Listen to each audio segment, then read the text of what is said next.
नमस्कार।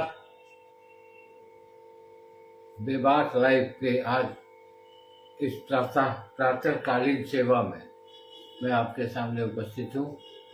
आज ऐसा लगा मुझे कि सवेरे सवेरे चाय के प्याले के साथ आप लोगों के साथ बातचीत करूं। कोशिश करना चाहता हूं कि मैं प्रातःकालीन सभा की शुरुआत करूं, मगर अभी मैं कह नहीं सकता। आज एक विशेष कार्यक्रम, एक विशेष खबर पर चर्चा करना चाहूँगा। अखबारों में क्या छपता है वो भी देखना चाहूँगा, बताना चाहूँगा। मगर आज जो विषय है वो कुछ पॉलिटिकल है, और पॉलिटिकल में बहुत ही अहम सवाल बिहार की राजनीति में खड़े हुए हैं, और वो सवाल है कांग्रेस को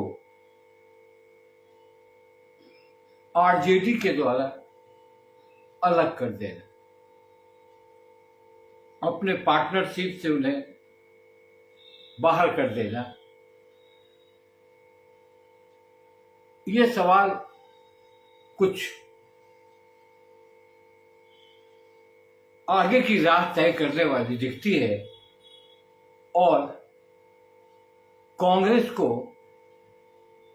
जिस तरह से आरजेडी ने बाहर किया है, आने वाले दिनों में, आने वाले महीनों में बिहार की राजनीति में संभवतः एक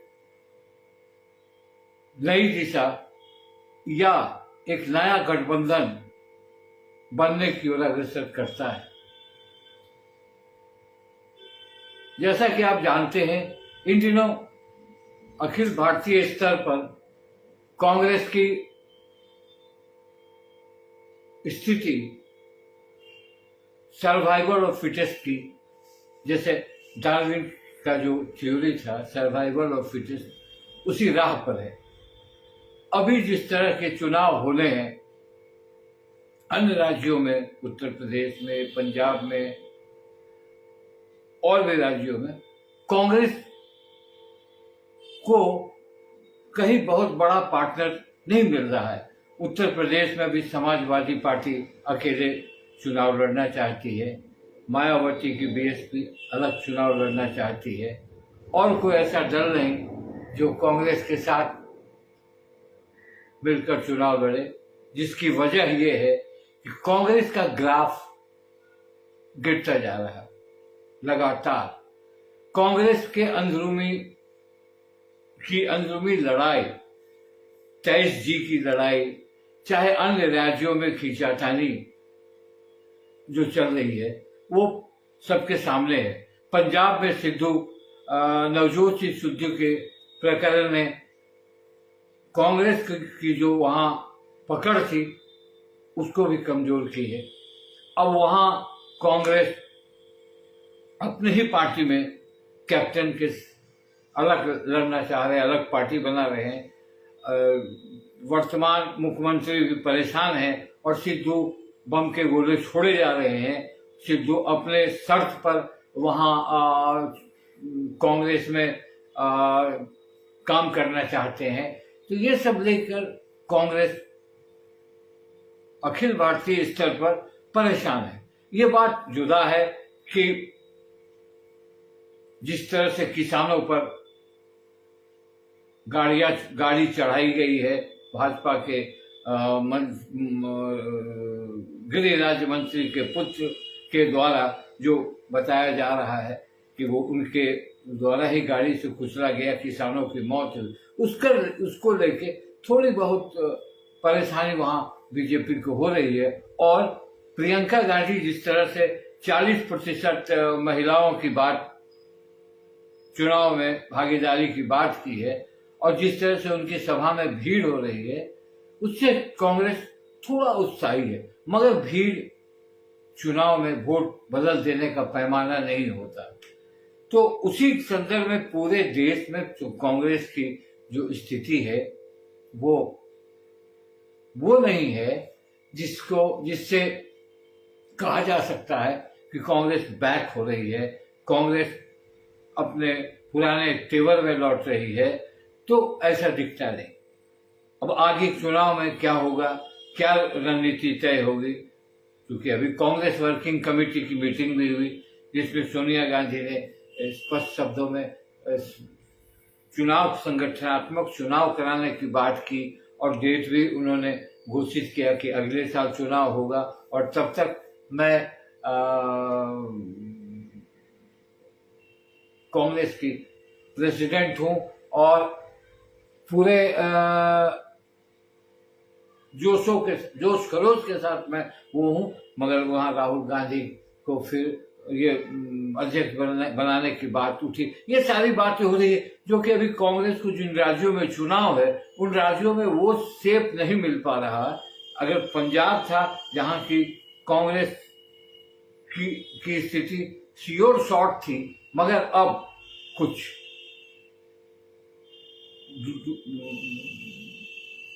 कमजोर होती दिख रही है। यानी सिद्धू जैसे जो कि भाजपा से आए आपके पार्टी में, अब सिद्धू को टैकल नहीं कर पा रहे, उन पर कोई कार्रवाई नहीं कर पा रहे, जिससे पंजाब में दो बड़े नेताओं का मन उदास है कांग्रेस से। तो ये कांग्रेस की स्थिति है। मगर बिहार, एक तरफ भाजपा कांग्रेस मुक्त की बात करती है कि कांग्रेस मुक्त भारत बनाएंगे, कांग्रेस को अलग कर, कांग्रेस को कमजोर कर देंगे, कांग्रेस के बिना राजनीति होगी, ये सारी बातें चल रही। लोग जुड़ रहे हैं धीरे धीरे। गुड मॉर्निंग, और लोग जुड़ रहे हैं, जुड़ते जाएं। मैं एक 7:30 का प्रयोग कर रहा हूं, आज कर रहा हूं, फिर मैं ये नहीं कि मैं रोज करूंगा, मगर मैं कोशिश करूंगा कि 7:30 का प्रोग्राम लेकर मैं आपके पास जरूर। जगदीश ओझा जी प्रणाम सर। तो गुंजन प्रसाद जी यहाँ आ गए हैं, बहुत बहुत धन्यवाद आप सबों को जुड़ने के लिए। सवेरे सवेरे चाय पीजिए और मेरे विश्लेषण को सुनिए, आपको कैसा लगता है ये भी बताइए। तो ये कांग्रेस के साथ जो कांग्रेस मुक्त की बात कर रही थी बीजेपी, उस समय बिहार में लालू प्रसाद की पार्टी आरजेडी और कांग्रेस एक साथ लगातार थी और एक दूसरे के साथ चलती थी। और यहां तक था दोनों के बीच कि 2020 में कांग्रेस को आरजेडी ने 70 सीट दिया था। 70 सीट दिया था कांग्रेस ने आरजेडी को, जिसमें 17 सीटों पर आप जीत हासिल किए थे।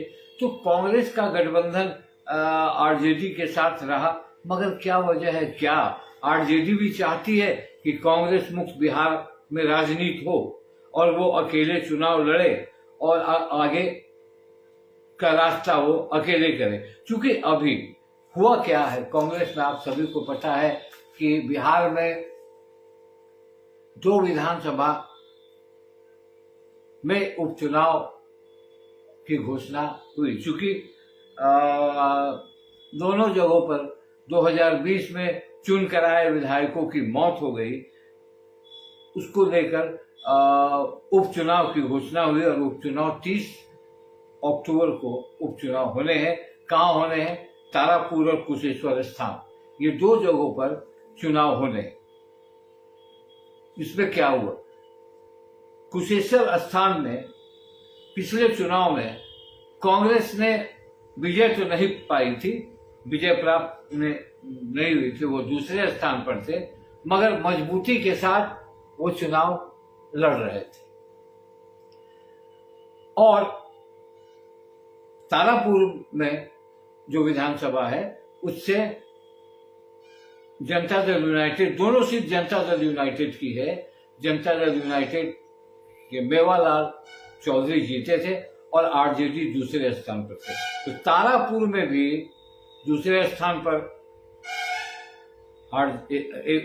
दूसरे स्थान पर महागठबंधन के उम्मीदवार थे और कुशेश्वर स्थान में भी कांग्रेस थी। लिहाजन अगर ये उपचुनाव हुआ था तो कुशेश्वर स्थान से कांग्रेस का दावा बनता था कि कांग्रेस दूसरे स्थान पर थी तो कांग्रेस वहां से लड़ जाती और उसमें कोई ये बात नहीं थी कि भाई कांग्रेस को क्यों दिया गया। मगर एकाएक ये निर्णय जो हुआ आरजेडी का कि नहीं, कांग्रेस को हम टिकट नहीं लेंगे महागठबंधन में और हम दोनों जगहों से लड़े। तो ये शुरुआत हुई कांग्रेस और आरजेडी के बीच टकराव। कांग्रेस ने भी इस बात को नहीं माना और कांग्रेस जो है वो भी अड़ गई कि मैं यहां से चुनाव लड़ूंगा, क्योंकि वो दूसरे स्थान पर वहां थी। अगर आप गठबंधन को कभी जुड़े हैं, चलिए जुड़ते जाइए। गठबंधन धर्म अगर आप निभाते हैं तो आप उन्हें टिकट अवश्य देते, क्योंकि ये गठबंधन धर्म था। मगर एकाएक आरजेडी ने सुर बदल दी। आरजेडी का आरोप था कि आपको हमने गठबंधन धर्म निभाया था और 70 सीट दिया था, जिसमें आपके चलते हम सरकार नहीं बना पाए। अगर हम 70 सीट में मृदुला वर्मा सिन्हा जुड़ी, 70 सीट में अगर हम कुछ और लेते तो शायद बिहार में हम सरकार बना सकते थे। ये मन में आरजेडी के आ गया था। तो आपने 70 सीट क्यों दिया था? ठीक है, 70 सीट कांग्रेस ने भी क्यों लिया था? क्योंकि कांग्रेस 70 सीट में जो परसेंटेज है 17 का, वो कितना परसेंटेज है वो देख दी। तो ये दोनों का गठबंधन जो है वैसे चलता आ रहा है शुरू में, बुरे वक्त से। मैं आपको बाद में पूरी कहानी बताऊंगा कि ये दोनों जब जब साथ रहे हैं तब तक परिणाम अच्छे हुए हैं, और जब दोनों अलग हुए तो दोनों को नुकसान हुआ है। तो ये तारापुर और कुशेश्वर स्थान का मामला अब गर्म हो गया। एक तरफ आरजेडी को जनता दल यूनाइटेड की मजबूत दावेदारी मिल रही है, चूंकि जनता दल यूनाइटेड का वो सिटिंग सीट है। दूसरी तरफ कांग्रेस भी अलग लड़ रही है, चिराग पासवान भी अलग लड़ रहे हैं। तो आने वाला समय क्या रिजल्ट होगा ये आने वाला समय बताएगा। मगर कांग्रेस जिस स्थिति में है अभी, उस स्थिति मुझे लगता है कि मैं जब से पॉलिटिकल रिपोर्टिंग कर रहा हूं और जब से मैं पत्रकार हूं, तब से कांग्रेस की हालत बदतर होती ही जा रही है। अभी जो है वो सबसे खराब है, क्योंकि कांग्रेस अपने वजूद की लड़ाई लड़ रही है। कांग्रेस के जो जितने भी बड़े नेता हैं वो बहुत खुलकर सामने रेस्क्यू के लिए नहीं आ रहे हैं।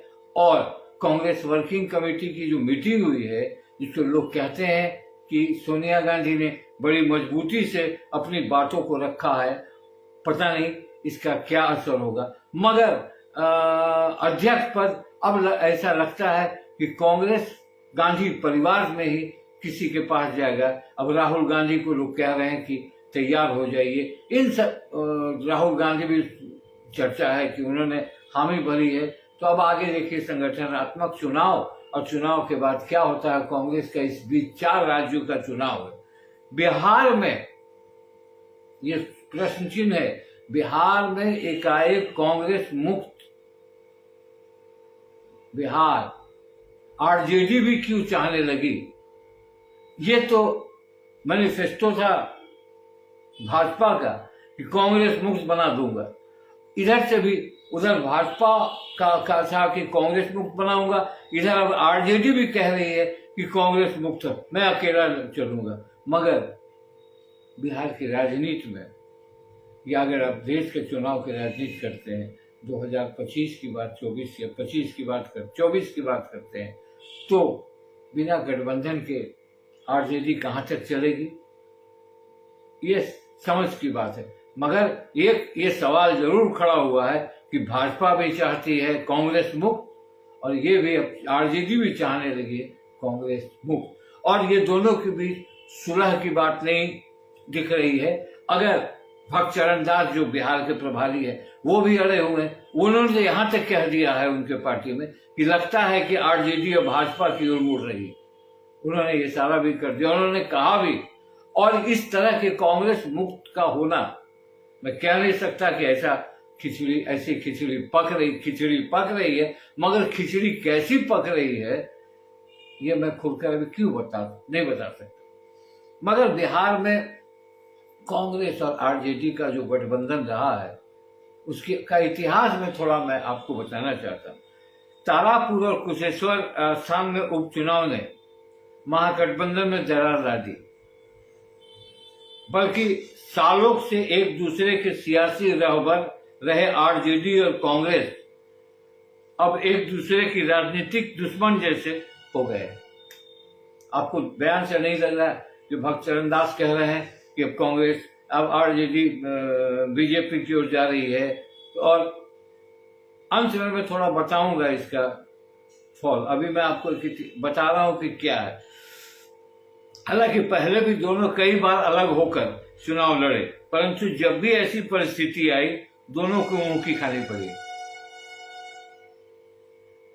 2021 ने बिहार की सियासत में लंबे समय से चले आ रहे गठबंधन के सफर की नई राजनीतिक राह तय कर दी। अब लगता है कि ये सफर नई राजनीतिक में क्या हो सकता है वो आगे बताऊंगा। क्या हो सकता है वो मैं अंत में सारांश बताऊंगा।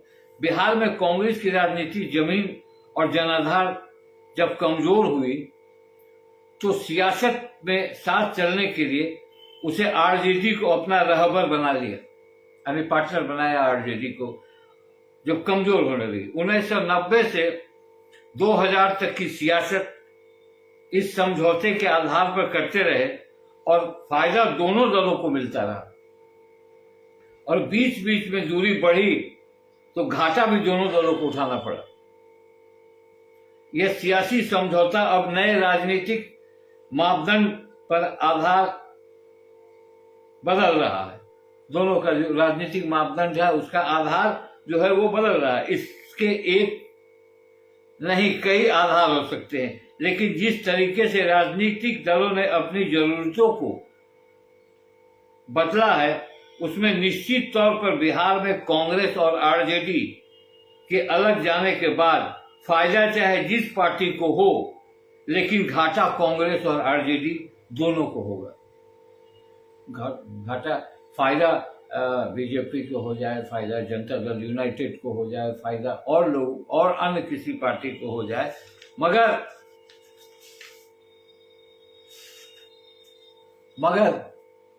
नुकसान दोनों को होगा। ये बात दिख रही है साफ तौर पे। अब आगे बताता हूं कि बिहार में कांग्रेस की राजनीति के सफर की बात की जाए तो 1990 से पहले की राजनीति और 1990 के बाद की राजनीति का आधार साफ तौर पर अलग दिखती है। अगर 1990 के पहले की राजनीति की बात करें तो संयुक्त बिहार में 1951 में पहला चुनाव हुआ था, जिसमें अब ध्यान दीजिएगा 1991 के बाद जो ग्राफ कांग्रेस का, फिर मैं आरजेडी का भी ग्राफ बताऊंगा।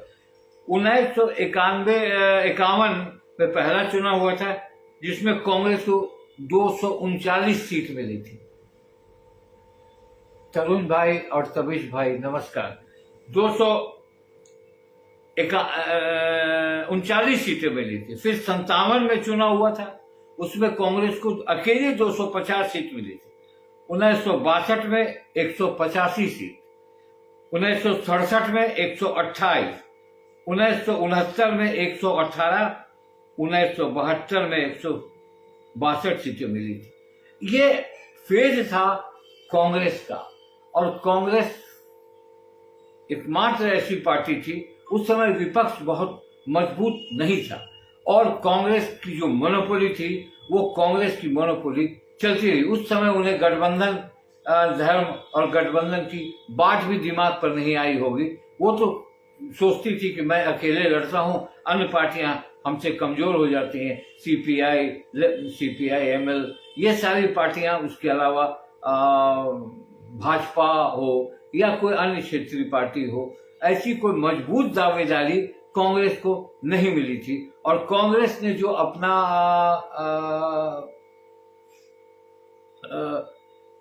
मापदंड बनाया था, उनका जो वोट बैंक था वो सीधे सीधे कांग्रेस की ओर जाता था। कांग्रेस उस समय नई नई पार्टी थी, मगर 1972 में 162 सीटें मिली। जेपी आंदोलन के बाद 1977 में बिहार विधानसभा में मात्र 57 पर कांग्रेस क्लोज हुई। यानी जो कांग्रेस 162, 240, 239 सीटें लाती थी, उनकी सीट 57 पर आकर रुक गई। जो आपको पता होगा उस समय जेपी मूवमेंट हुआ था और कांग्रेस के प्रति लोगों का बड़ा रुख खराब था और बहुत ही कांग्रेस बहुत ही बुरे फेज से चल रही थी, तो उन्हें 57 सीट मिली थी।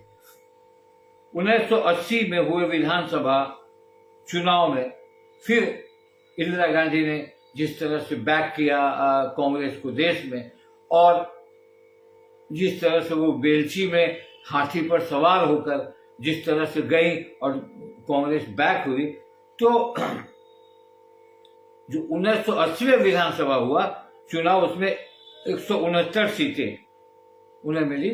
1985 में 196, और अब आइए जब लालू का फेज आया, जब सरकार लालू की तय हुई, लालू प्रसाद की तय हुई, तो 1990 में 71 सीट आया। ये कांग्रेस का डाउनफॉल आपको दिखने लगा कि अब कांग्रेस अकेले चुनाव लड़ने की स्थिति में नहीं थी, क्योंकि अब राजनीतिक समीकरण बदल रहे थे और वोटर्स का मिजाज भी बदल रहा था। पहले ऐसे वोटर्स लाइन में लग के हमें देना है, उसे तो देना है, वो स्थिति बदल रही थी। 1990 का वह दौर था जब मंडल कमीशन के बाद लालू प्रसाद इतने मजबूत होकर उभरे थे कि कांग्रेस 71 सीट पर रह गई और मजबूरी में उन्हें कांग्रेस को लालू की राजनीतिक छाया में बैठने को बाध्य होना पड़ा। लालू प्रसाद की राजनीतिक छाया में कांग्रेस आने लगी, और उस समय याद होगा कि सीताराम केसरी और इस टाइप के बहुत सारे ऐसे नेता थे जो चाहते थे कि कांग्रेस अब अकेले चुनाव नहीं लड़ पाएगी, उन्हें गठबंधन की जरूरत है, तो वो लालू के छत्र छाया में कांग्रेस जाने लगी। उसी समय से कांग्रेस की राजनीतिक जमीन और जनाधार, उसी समय से कांग्रेस जो है राजनीतिक जमीन और जनाधार खोज रही है, परंतु आज तक सफल नहीं हुई। कांग्रेस अपनी सियासी जमीन बचाने के लिए आरजेडी के साथ समझौता में आ गई और वहीं से स्वावलंबी कांग्रेस जो थी वो अब डिपेंडेंट होने लगी। पहले स्वावलंबी थी, पहले इंदिरा गांधी का नेतृत्व था, पहले जवाहरलाल नेहरू का नेतृत्व था, पहले लाल बहादुर शास्त्री जैसे लोग थे, बहुत सारे ऐसे नेता थे जो स्वावलंबी थे। मगर स्वावलंबन धीरे धीरे कांग्रेस का जो भी वजह हो, या बड़े नेताओं के द्वारा गलत फीडबैक देना कि कांग्रेस अकेले नहीं लड़ पाएगी, कांग्रेस गठबंधन में आने लगी। और लालू प्रसाद ने कांग्रेस की ऐसी जमीन खिसका दी कि फिर वो अपने पैरों पर आज तक खड़ी नहीं हो पाई।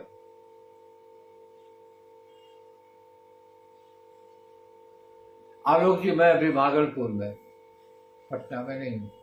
धन्यवाद आपको जुड़ने के। तो लालू प्रसाद ने जो है जमीन खिसका दी और उन्हें मजबूर कर दिया कि आपको गठबंधन में या तो मेरे साथ होना हो या नीतीश कुमार का जो गठबंधन है, दो गठबंधन है, चूंकि कांग्रेस भाजपा के साथ जाने को रही तो ये सवाल हुआ और कांग्रेस डिपेंडेंट हो गई। 1995 के चुनाव में कांग्रेस मात्र,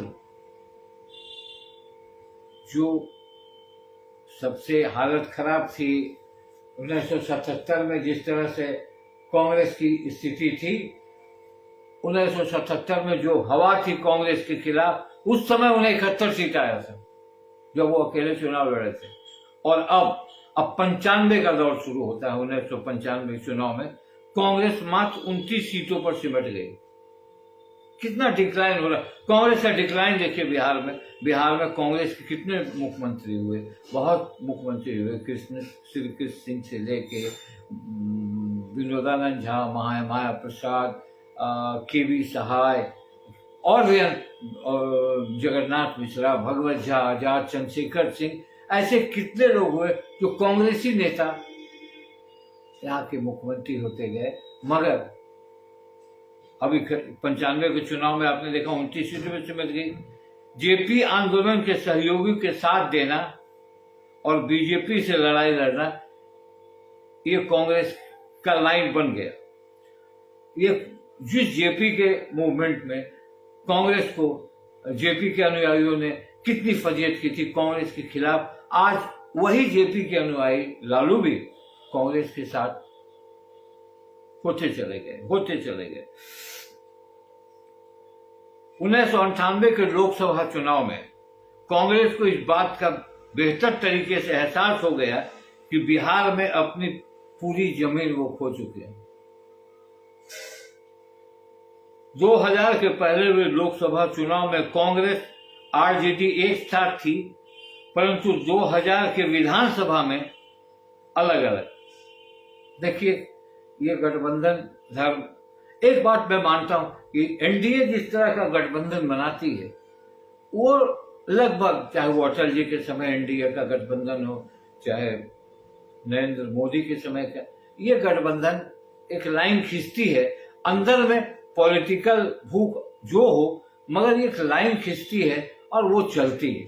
तो आप अगर 2000 में लोकसभा चुनाव में आप एक साथ थे, परिणाम आपने देखा, फिर 2000 में विधानसभा में अलग हो गए।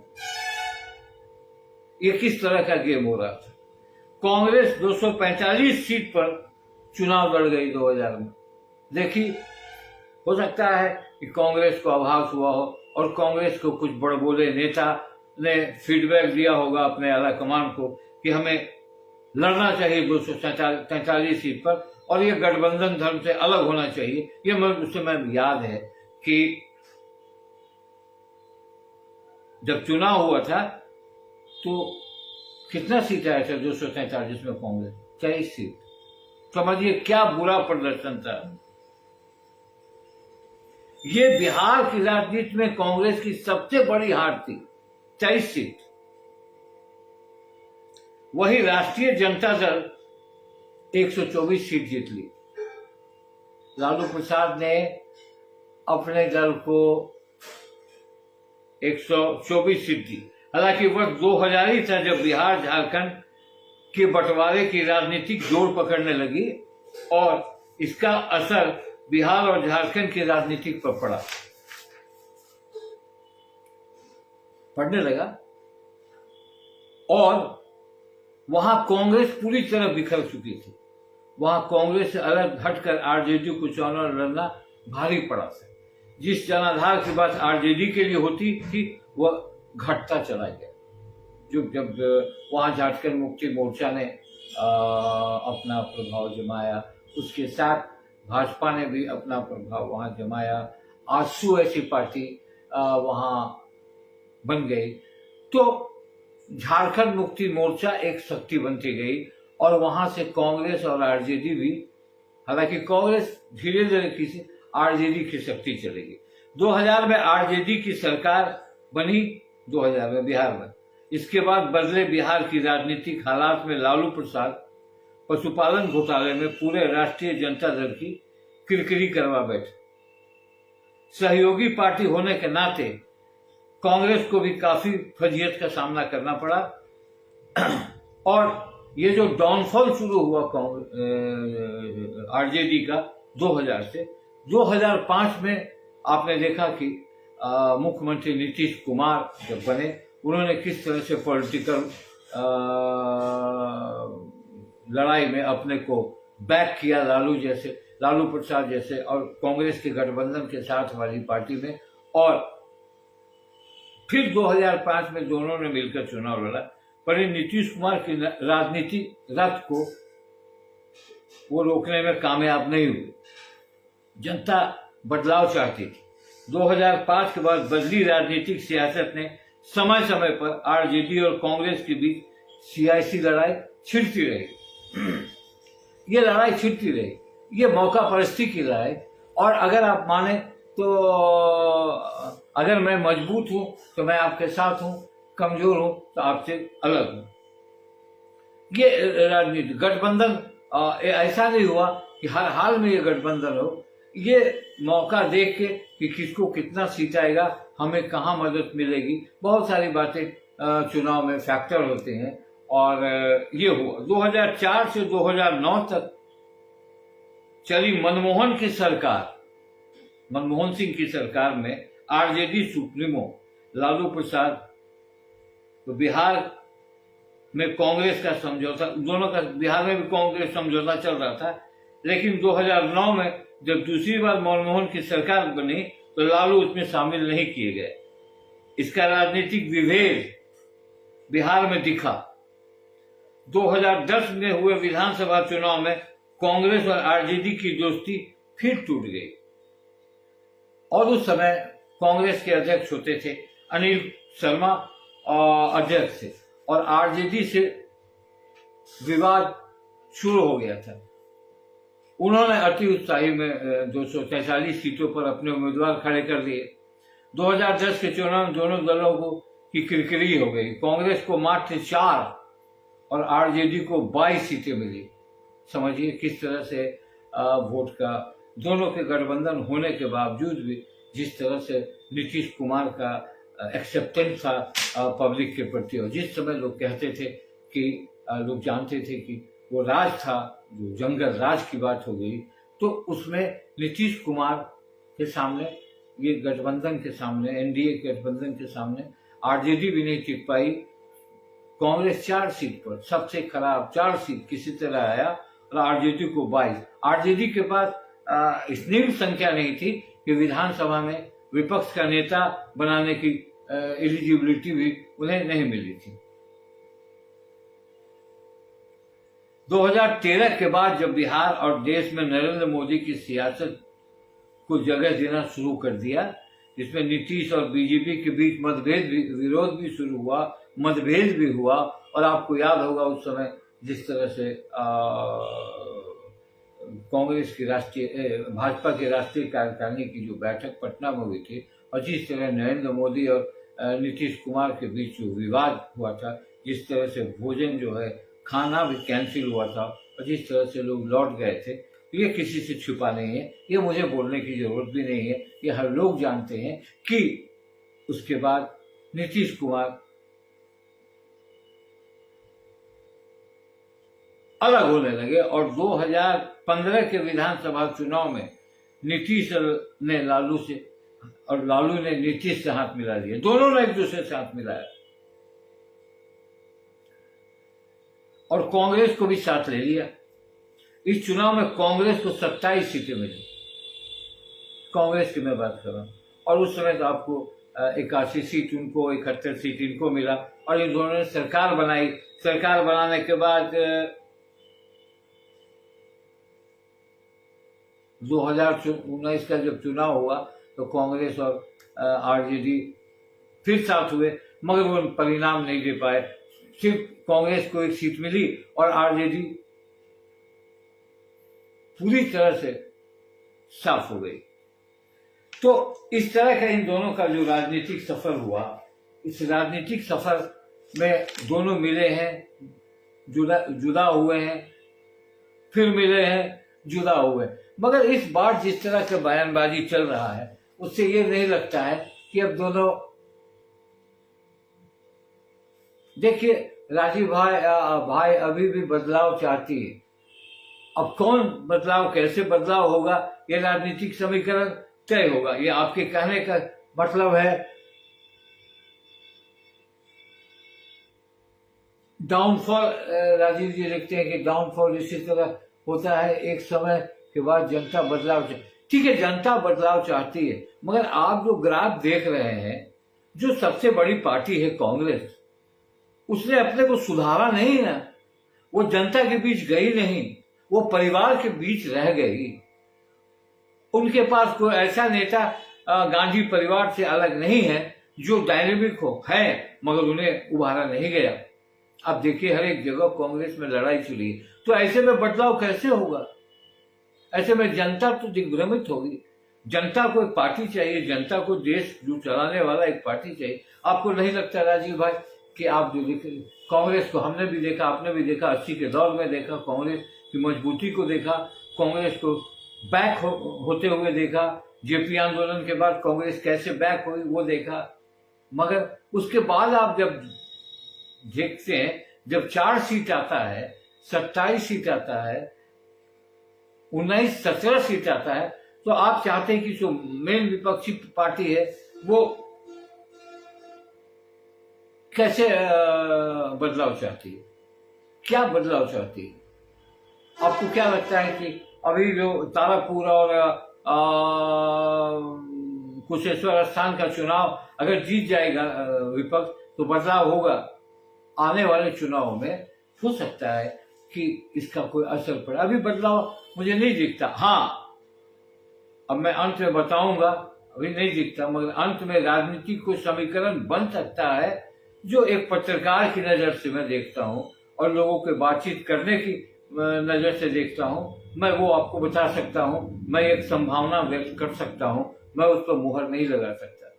तो क्योंकि जिस तरह से भक्तचरण दास जो कांग्रेस के प्रभारी है, और सबसे बड़ा कांग्रेस में है कि बाहर के लोगों को चुनाव का यहाँ का प्रभारी बनाया जाता है, जिसको बिहार की चौहद्दी, जो बिहार की पॉलिटिकल स्थिति का नीलिमा सिन्हा जी प्रणाम आप जुड़े हैं, जिनको यहाँ की पॉलिटिकल ये का ज्ञान उतना नहीं होता है, वो बाहर से आप बिठाते हैं और वो बाहर की राजनीति करके से, ऐसा नहीं होता। आप कांग्रेस में अगर बिहार में बनाना हो तो बिहार के मूल व्यक्ति को बनाइए जो बिहार को जानता हो, बिहार की चौहद्दी को समझता हो। तो भक्तचरण दास जिस तरह से कहते हैं कि लगता है कि आरजेडी बीजेपी के साथ जाएगी, वो अंश में मैं बताऊंगा। क्योंकि अभी भी देखिए, अभी भी मैं बता रहा हूं कि अगर आरजेडी और कांग्रेस की बात की जाए, आरजेडी की मैं बात करता हूं, राज्यसभा में क्या स्थिति है आपकी? जेडीयू से आप लड़ाई लड़ रहे हैं, तो जेडीयू की संख्या आप देखिए, लोकसभा में क्या है, राज्यसभा में क्या है, विधान परिषद में क्या है और विधानसभा में क्या है। ठीक है, विधानसभा में तीसरे नंबर की पार्टी है। बीजेपी का भी आप देखिए कि लोकसभा में क्या है, राज्यसभा में क्या है और आपका क्या है। आरजेडी को मैं बता रहा हूं, आरजेडी को मजबूत होना चाहिए। अगर तेजस्वी यादव के लीडरशिप में कुछ दिख रहा है तो उसे बहुत तरीके से मजबूत करना होगा। इस तरह से एब्रप्ट डिसीजन लेने से आरजेडी मजबूत नहीं होगी, क्योंकि अभी लालू के नाम पर ही आरजेडी चलती है। एक युवा चेहरा दिखता है तेजस्वी यादव के ये में, वो अलग बात है। मगर राज्यसभा में 245 सीट में कितने सीट हैं आपके पास?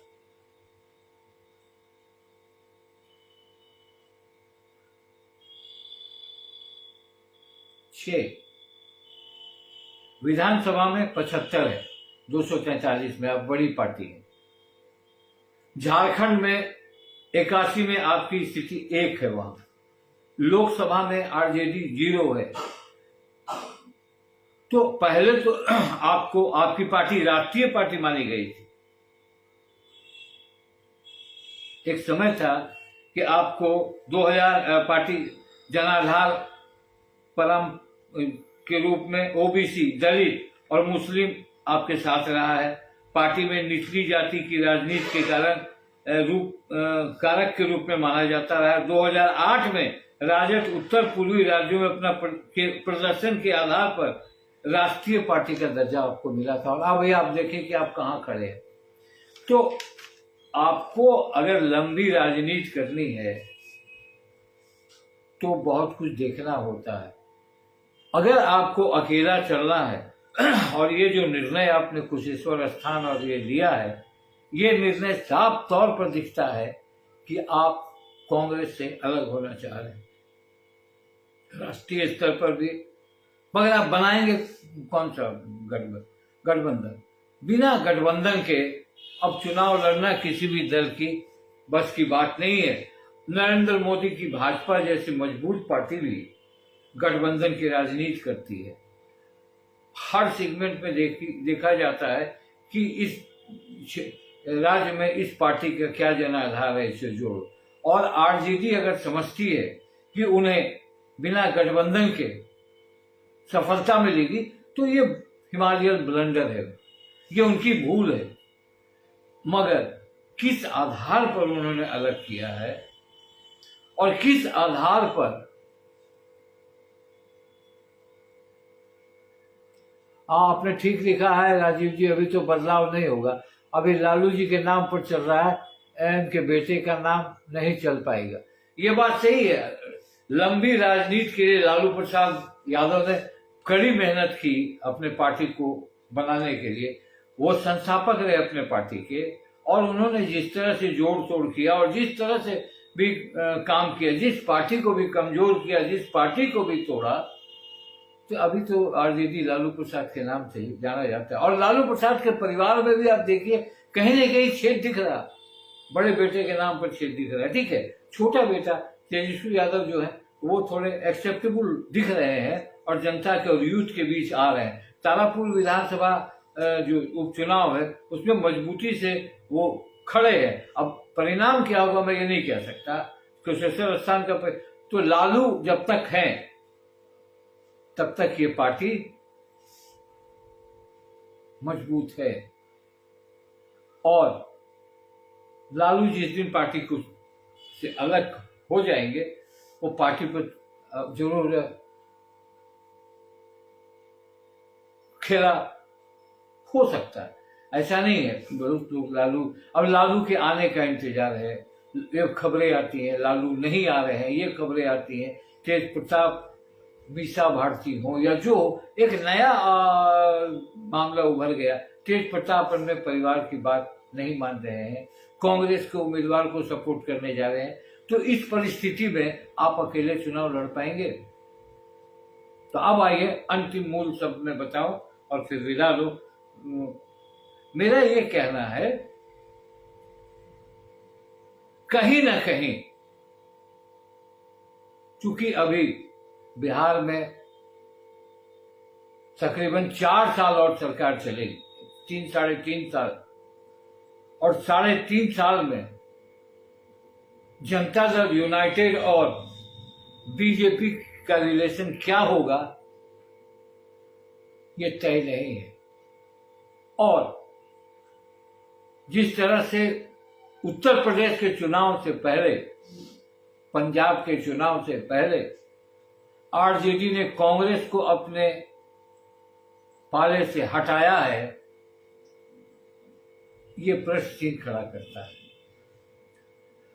ये प्रश्न चिन्ह, ये कुछ केंद्रीय राजनीति में कुछ संकेत देता है कि आने वाले दिनों में खिचड़ी क्या बन रही है, खिचड़ी का स्वाद क्या है, कौन ज्यादा खिचड़ी खाने के चक्कर में है, इस समय बताएगा।